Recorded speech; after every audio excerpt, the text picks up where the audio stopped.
On va faire le montage ensemble d'une Lefty Deceiver qui se trouve à être une mouche pour le bord rayé, qu'on peut également utiliser en eau douce pour l'achillant ou le brochet dans les kits à monter Shore Fishing. Donc on ouvre le kit ensemble. On va regarder qu'est-ce qu'on a à l'intérieur. On a évidemment du bucktail de couleur chartreuse, de couleur blanc. On a notre Earl de pan, notre plume de hackle pour faire la queue, du cristal flash, nos hameçons, ainsi que du fil de montage. Donc, ce qu'on vient faire, c'est qu'on vient détacher le petit sac qui contient notre hameçon Mostad 34007, qui est un hameçon en stainless, évidemment, étant donné qu'on va pêcher en eau salée. Donc, on va venir tout sortir ce qu'on a dans notre petit sac et on va venir installer notre hameçon dans notre étau. Donc, on s'assure qu'il est bien installé. On va venir prendre notre porte-bobine et on va venir installer la bobine de fil. Donc, c'est du fil uni de couleur blanc qu'on va utiliser. Et il y en a suffisamment dans l'ensemble pour faire au minimum 6 mouches. Mais dans la réalité, on peut faire généralement beaucoup plus de mouches que ça avec le matériel. Seulement, il y a 6 hameçons dans l'ensemble. C'est pourquoi on dit que c'est un ensemble de 6 mouches.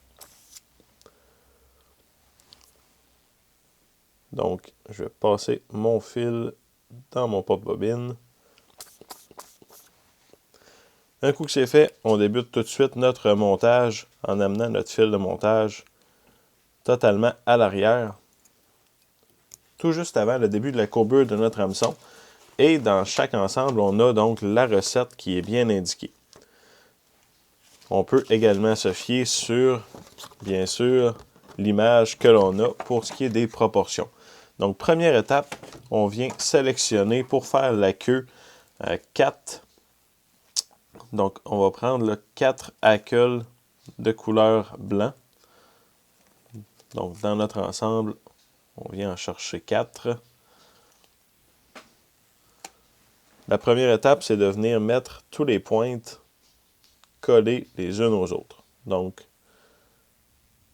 on aligne nos pointes.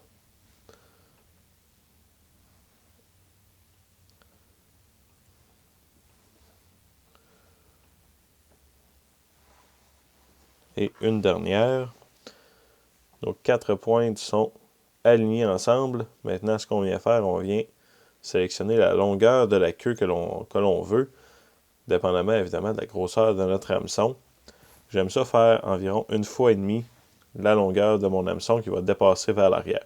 Je vais venir rabattre les fibres vers l'arrière et libérer le rachis pour avoir un point d'attache directement sur le rachis.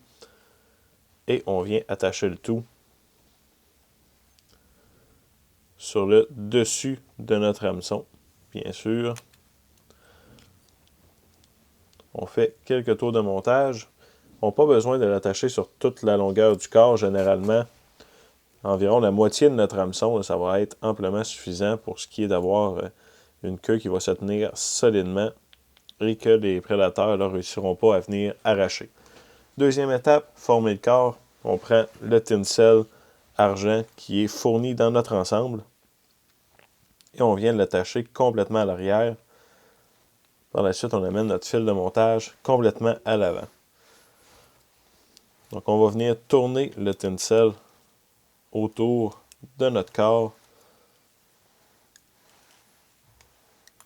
et on tire quand même assez fort dessus. C'est un matériel qui est quand même résistant.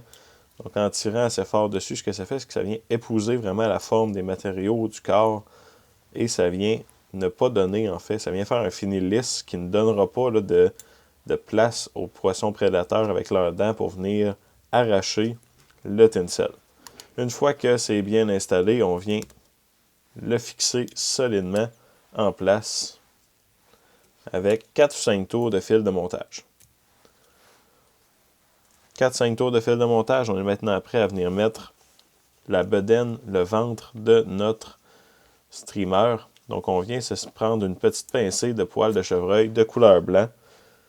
Il y en a qui vont égaliser ce poil-là. Personnellement, je ne l'égalise pas parce que dans le cas de la Lefty Deceiver, on veut que ça ait un look vraiment là, de méné et ça part plus gros et ça finit de façon graduelle de plus en plus petit. Donc, en ne l'égalisant pas, notre poil de chevreuil, et en l'installant, comme on l'a pris directement de la patch, ce que ça fait, c'est que les poils vont naturellement finir de façon continue avec un léger dégradé. Ça ne finira pas abruptement comme si on l'aurait égalisé. Donc, c'est un avantage pour ce qui est d'avoir un look naturel. Le blanc est installé. On est maintenant prêt à passer au vert. Donc, même principe. Je viens me sélectionner une pincée de poils de chevreuil de couleur verte. Et c'est le genre de mouche où less is more. Donc, on n'en met pas plus qu'il faut.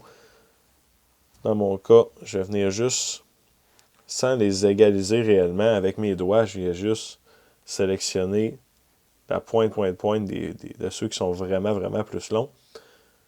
Donc, vous voyez, c'est égalisé, mais pas en réalité.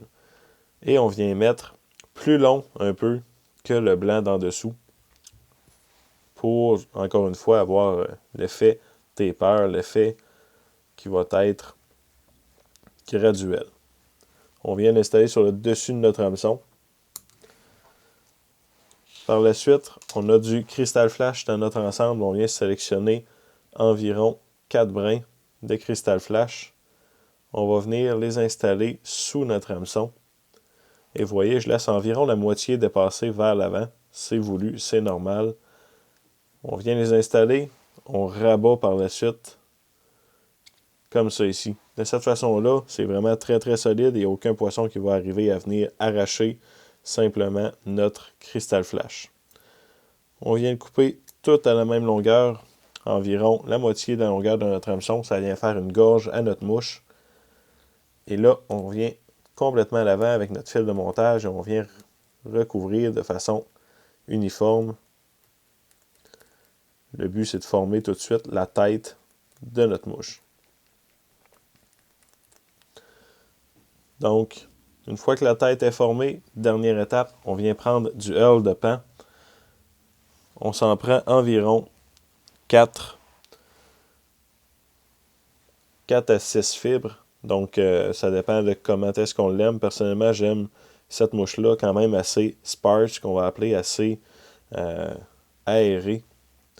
Et on vient mettre ça la longueur de notre bucktail vert pour faire le dos de notre mouche. Donc ça, je l'attache pas solidement pour ce qui est des premiers tours et je vais serrer progressivement à mesure que je vais avancer. Sans quoi, ça fait un point de pression et ça vient rendre très fragile ce matériel. Il ne manque plus qu'à venir compléter la tête. Donc ce que je fais, c'est que je fais des tours de fil de montage pour recouvrir entièrement tous les matériels. Dernière étape, on prend un finisseur de nœuds et on vient simplement faire notre nœud de finition. Une bonne goutte de lac. Une fois que c'est sec, on est prêt à aller pêcher le bar rayé, l'achigan, le brochet. Donc c'est une mouche qui est ultra polyvalente. On a monté avec l'ensemble de montage Shore Fishing. Donc vous voyez, les matériaux sont tous présents, des matériaux de qualité. On arrive à une mouche qui va vraiment nous servir dans plusieurs situations.